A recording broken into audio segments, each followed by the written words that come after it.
friends, today recipe fish curry. வீடியோக்குள்ள போறதுக்கு முன்னாடி எங்க சேனலை லைக் பண்ணுங்க, ஷேர் பண்ணுங்க, கமெண்ட் பண்ணுங்க, மறக்காம Subscribe பண்ணுங்க. Thank you. இப்போ fish curry செய்யறதுக்கு தேவையான பொருட்கள் பார்த்துடலாம். நான் fish ஒரு 3 பீஸ் எடுத்திருக்கேன். தேங்காய் பால் ஒரு 4 டேபிள்ஸ்பூன் கெட்டியான தேங்காய் பால் எடுத்துக்கங்க. அப்புறம் ஜீரகம் ஒரு 1 டீஸ்பூன், சோம்பு ஒரு 1/2 டீஸ்பூன், 2 பட்டை மிளகாய், ஒரு 10 பல்லு பூண்டு. சின்ன பல்லா இருந்துச்சுன்னா 10 எடுத்துக்கங்க, பெருசாக இருந்துச்சுன்னா 5 எடுத்துக்கங்க. ஒரு சின்ன நெல்லிக்காய் சைஸ் அளவு புளி கரைச்சி வச்சுருக்கேன். அப்புறம் ஒரு மீடியம் சைஸ் வெங்காயத்தை இந்த மாதிரி தட்டி எடுத்து வச்சுருக்கேன். 2 பச்சை மிளகாய், அப்புறம் கருவேப்பிலை. ஃபஸ்ட்டு இந்த மீனுக்கு மசாலா போட்டுக்கலாம். மஞ்சத்தூள், மிளகாத்தூள், கொஞ்சம் உப்பு, சும்மா ஒரு சிட்டிகை போட்டுக்கலாம். மஞ்சத்தூள் ஜஸ்ட்டு மேரினேட் பண்ணி வச்சுக்கிடுவோம். இதுக்கு தேவையான அளவு கொஞ்சம் உப்பு. இப்போ இதை மிக்ஸ் பண்ணிக்கலாம். இப்போ மசாலா தடவியாச்சு. இப்போ நம்ம ஃப்ரை பண்ணிக்கலாம். இப்போ ஒரு கடாயில் ஒரு பேன் சூடாகிட்டு இருக்கு. இப்போ நம்ம வச்சுருக்க சீரகம், சோம்பு, அப்புறம் வெள்ளைப்பூடு, காஞ்ச மிளகாய், இது எல்லாத்தையும் நம்ம லைட்டாக ஃப்ரை பண்ணி எடுத்துக்கிடுவோம்.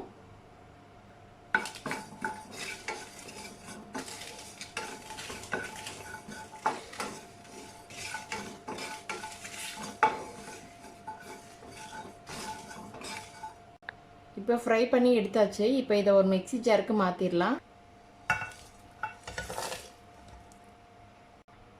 இப்போ இதோட நம்ம வச்சுருக்க பச்சை மிளகாய் சேர்த்துக்கலாம்.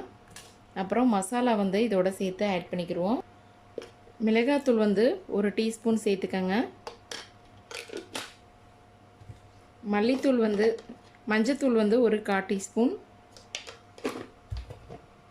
மல்லித்தூள் ஒரு டேபிள் ஸ்பூன் சேர்த்துக்கங்க. இப்போ இது எல்லாத்தையுமே ஒரு ஃபைன் பேஸ்ட்டாக அரைச்சி எடுத்துக்கலாம். கொஞ்சமாக தண்ணி சேர்த்துட்டு ஃபைன் பேஸ்ட்டாக அரைச்சி எடுத்துக்கலாம். இப்போ பேன் சூடு பண்ணியாச்சு. இப்போ நம்ம மீனை கொஞ்சம் லைட்டாக ஃப்ரை பண்ணி எடுத்துக்கிடுவோம். இப்போ ஆயில் சேர்த்துக்கலாம். இப்போ ஆயில் சூடாயிடுச்சு. இப்போ நம்ம வச்சுருக்க மீனை இதோட சேர்த்துடலாம். ஒரு அரை பதத்துக்கு வெந்தால் போதும். 2 பக்கமும் நம்ம பிரட்டி எடுத்துக்கிடுவோம். இப்போ ஒரு 2 பக்கமாக பிரட்டி எடுத்தாச்சு. ஸோ இப்போ இதை எடுத்துடலாம். இப்போ கடாய் சூடாயிடுச்சு. இப்போ ஒரு 3 டேபிள் ஸ்பூன் போல் ஆயில் சேர்த்துக்கலாம்.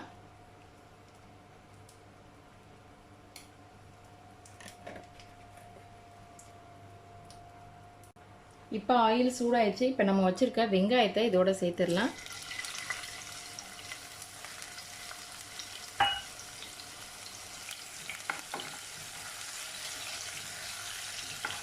வெங்காயம் நல்லா வதங்கணும். ஸோ அந்தளவுக்கு நம்ம வதக்கி எடுத்துக்கலாம். நம்ம ஆல்ரெடி தட்டி போட்டதுனால வெங்காயம் சீக்கிரமாகவே வதங்கிடும். இப்போ வெங்காயம் நல்லா வதங்கிடுச்சு. ஸோ இப்போ நம்ம அரைச்சி வச்சுருக்க மசாலாவை இதோட சேர்த்துடலாம். ஸோ இது மசாலா இது எல்லாமே நல்லா வதங்கணும்.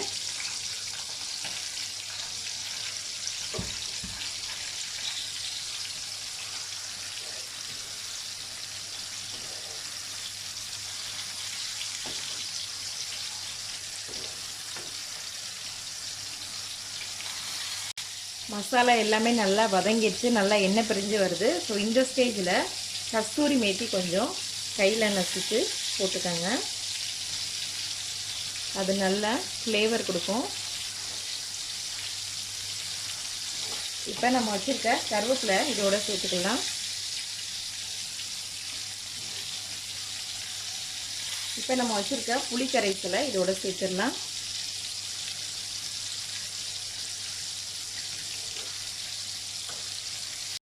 இதோட நம்ம அரைச்சிருந்த மிக்ஸி ஜாரை வாஷ் பண்ணி ஒரு டம்ளர் போல் தண்ணி சேர்த்துக்கோங்க. இப்போ இது நல்லா கொதிக்கட்டும். கொதித்த பிறகு நம்ம மீனை சேர்த்துக்கலாம். இப்போ இந்த கிரேவிக்கு தேவையான அளவு உப்பு சேர்த்துக்கலாம்.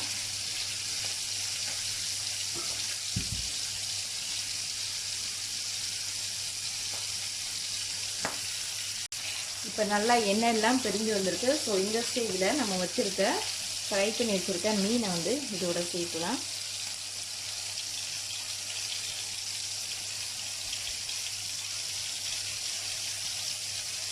இதை ஒரு 3 மினிட்ஸ்க்கு மூடி வச்சிடலாம். இப்போ ஒரு 3 மினிட்ஸ் போல் ஆச்சு.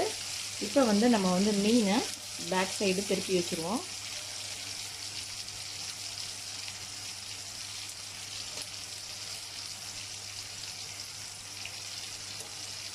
இன்னும் ஒரு 2 மினிட்ஸ் இருக்கட்டும். இப்போ ஒரு 2 மினிட்ஸ் போல் ஆச்சு. ஸோ நல்லா எண்ணெய் எல்லாம் பிரிஞ்சு மீன் நல்லா வெந்துடுச்சு. இப்போ நம்ம வச்சுருக்க தேங்காய் பாலை இதோட சேர்த்துடலாம்.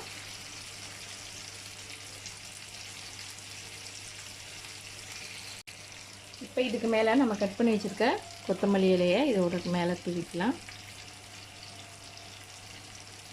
இப்போ அடுப்பு ஆஃப் பண்ணிடலாம். ஃபிஷ் கறி ரெடி ஆயிடுச்சு. ஃப்ரெண்ட்ஸ், ஃபிஷ் கறி ரெடி ஆயிடுச்சு. கண்டிப்பாக ட்ரை பண்ணி பாருங்கள். இது கீ ரைஸ், பரோட்டா, சப்பாத்தி, இடியாப்பம் இது எல்லாத்துக்குமே சூப்பராக இருக்கும். கண்டிப்பாக ட்ரை பண்ணி பார்த்துட்டு கமெண்ட்ஸில் எப்படி வந்ததுன்றதை சொல்லுங்கள். இந்த வீடியோ உங்களுக்கு பிடிச்சிருந்துச்சுன்னா லைக் பண்ணுங்கள், ஷேர் பண்ணுங்கள், கமெண்ட் பண்ணுங்கள். மறக்காமல் சப்ஸ்கிரைப் பண்ணுங்கள். தேங்க்யூ.